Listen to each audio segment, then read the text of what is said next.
So we now know what you refer to as a first order control system. But what is the time response when we give a unit ramp signal as the input to that first order control system? Well, my name is Rishi Ramju and welcome to the Backbench Engineering community, where I make a journey easy for you. So let us ask ourselves that obvious question: what is the time response of a first order control system to a unit ramp input?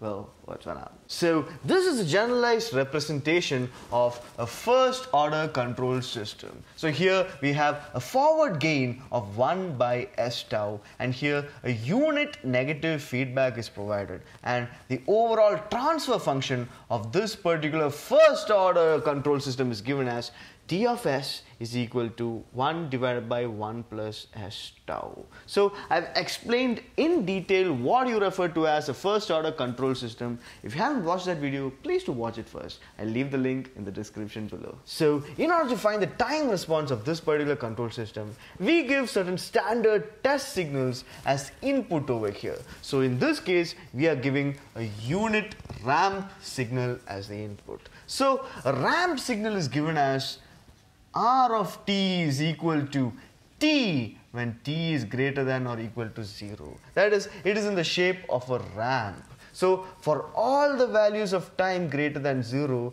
the value of this signal R of t is equal to t. So we are now providing this ramp signal as the input over here. But here it is in the frequency domain. So we have to find the frequency domain value of this. So for that, we have to now take the Laplace transform of this. So Laplace transform of R of t is given as the Laplace transform of t. So therefore, we get this is equal to 1 by S square. So therefore, R of S is given as 1 upon S square. So now here we need to find this particular output, that is C of S. So that is when we find C of S, we get the time response of this particular control system. So now here we know for a fact that the transfer function T of S is given as the output divided by the input, that is C of S divided by R of S. This is given as 1 upon 1 by S tau. This is the standard transfer function of a particular standard first order control system. So now here we have this. So from this we can write C of S is equal to R of S into 1 upon 1 plus S tau. But here we have obtained the value of R of S as 1 upon S squared. So therefore C of S becomes 1 by S squared into 1 divided by 1 plus S tau. So that is C of S. But now here, in order to find the time response, we have to convert this from the frequency domain back into the time domain. So here, in order to convert this back into the time domain, we have to now find the inverse Laplace transform of this particular C of S. So for that, now here we have to split this using the partial fraction method. So I've explained in detail how you can find the inverse Laplace transform using a partial fraction. If you haven't watched that video, I'll leave the link in the description below. Please do watch it. So now here, let us split this using the partial fraction. So here, in order to split it using partial fractions, the coefficient of S must be made equal to 1. So therefore, we have to take tau as common outside over here. So this now becomes 1 divided by, over here taking tau outside, we will get tau into S plus 1 by tau. So here now upon taking tau to the numerator, we would get 1 by tau the whole divided by S plus 1 by tau. So this term becomes that, and now this into 1 upon S squared. So we have now simplified this into this. So now splitting this using partial fractions, we would get this is equal to A divided by S plus 1 by tau plus B divided by S, because here it is S squared, so plus C divided by S squared. That is how we split this using the partial fraction. So now this, upon taking the LCM, we would get this is equal to S plus 1 by tau into S squared, and the numerator becomes A squared plus BS into S plus 1 by tau plus C into S plus 1 by tau. This is simple 4th standard mathematics, taking the LCM of this. So now on expanding this particular numerator, we would get this is equal to, here on the left hand side the numerator is 1 by tau. So 1 by tau is equal to, on the right hand side we have the numerator as as squared plus, here upon expanding this we would get bs squared plus bs by tau upon expanding this, and now on expanding this we would get plus cs plus c by tau. So now here upon taking the s squared terms, the s terms and the constant, we would get this is equal to s squared into a plus b, s squared into a plus b, plus s into b by tau plus c, s into b by tau plus c, plus finally c by tau.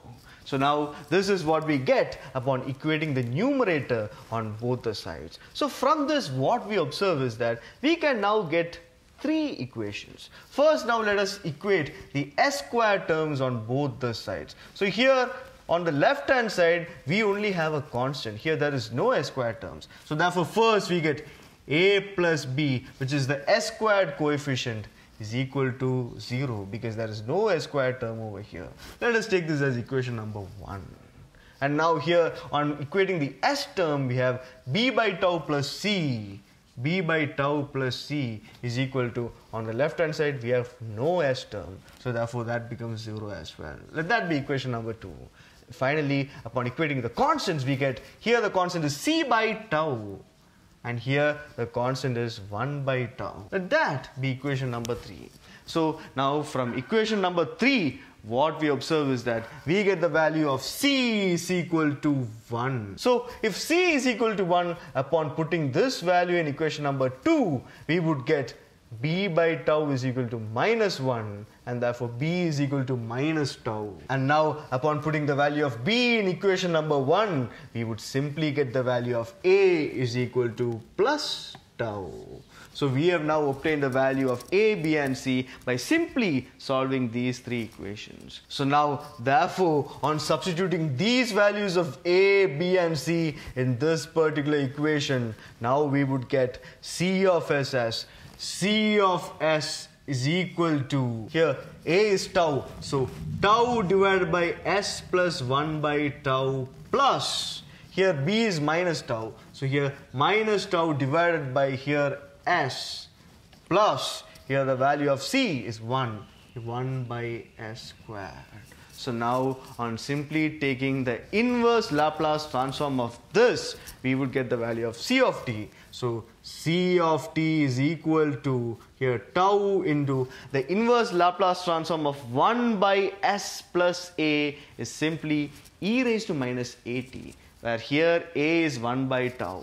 So this becomes e raised to minus 1 by tau into t minus tau into the inverse Laplace transform of 1 by s is simply 1 plus the inverse Laplace transform of 1 by s squared is t. So therefore this thus is the required time response of a particular first order control system to a unit ramp signal. Very simple guys, very simple. So now here we would have a particular error signal E of s. So this E of s can be obtained as this R of s minus C of s. But in the time domain we would get the error, the value of error is given as E of t is equal to R of t minus C of t. But here R of t is given as t itself. So this would become t minus, here the value of C of t, we have obtained it over here. So it would become tau into e raised to minus 1 by tau into t minus tau plus t. So therefore upon simplifying this we would get, here t and t would get cancelled. Therefore here we would get tau into 1 minus e raised to minus 1 by tau into t. So that is the value of the error we would obtain when we give a unit ramp signal as an input over here. So now next we have something known as a steady state error. So the steady state error is given as limit t tends to infinite, this particular error E of t. So that becomes limit t tends to infinite tau into 1 minus e raised to minus 1 by tau into t. Therefore here limit t tends to infinite, the t term is only here, but e raised to minus infinite is equal to 0. So therefore this would now become equal to tau. So this is the value of the steady state error in the case of a first order control system when we give a unit ramp signal as the input over here. As simple as that, guys. There's nothing more to it. So I hope you guys now have a clear understanding of what you refer to as the time response of a first order control system to a unit ramp signal as the input. And if you guys found this video informative, please do hit the like button and join this community by hitting that subscribe button. We'll be discussing about the further topics in the upcoming videos. So stay tuned, stay subscribed. Until next time, I'll see you guys in the next video. Thank you.